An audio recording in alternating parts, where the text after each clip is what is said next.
ati tabasati ajaiba kabda hiriyo takhiyani wala fanna bidda jalal madetu ufe arraboda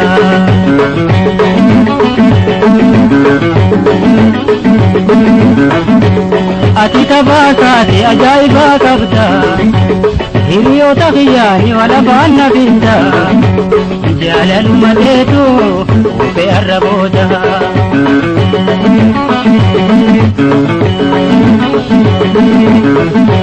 Dikatata indeesu oligal jideda Tokoti tabatu khani bakata Sorana tanku batana ni bekhani Ifamana godu sirra ole ani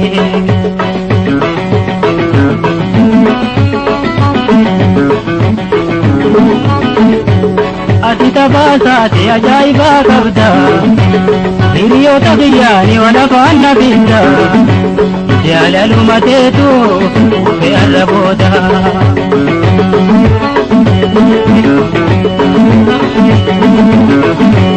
nawajini kulata feti shakhale sijala rorae arrata khilale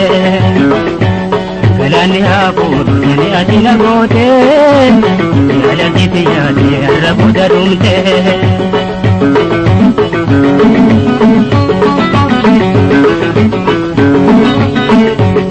ati tabasati ajaiba kabda hiriyo takhiyani wala fanna bidda jalalu matetu ufe arraboda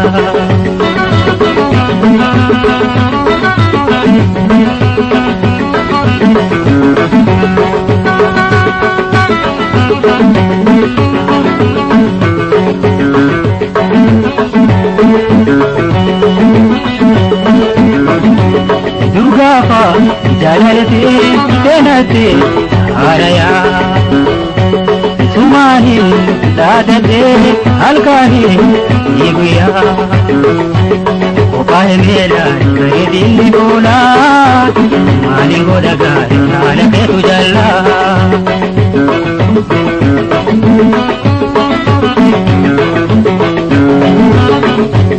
ati tabasati ajaiba kabda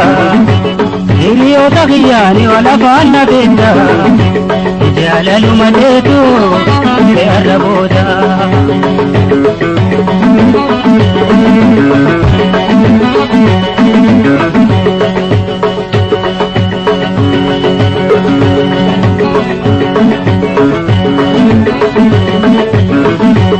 yokiya wanaya kabatin ifehe gammade isdame tijala itehe jabela manna qofatu waya indala gad qofatu na waya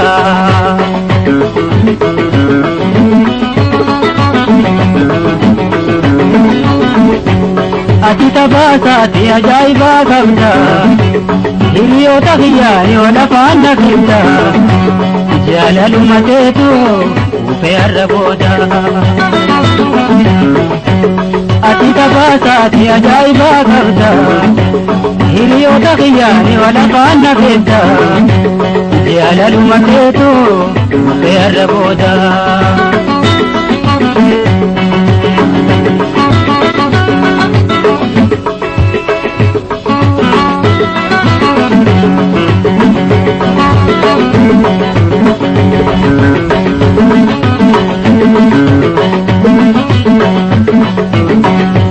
Dikatata indeesu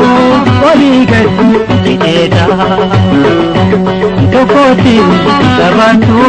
khani bakata Suranya tanku padalan bekhani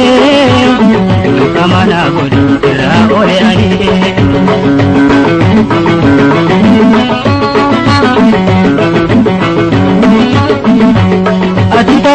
ati ajaiba kabda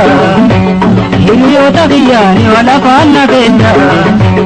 jaalaluma teetu beerra booda jaalaluma teetu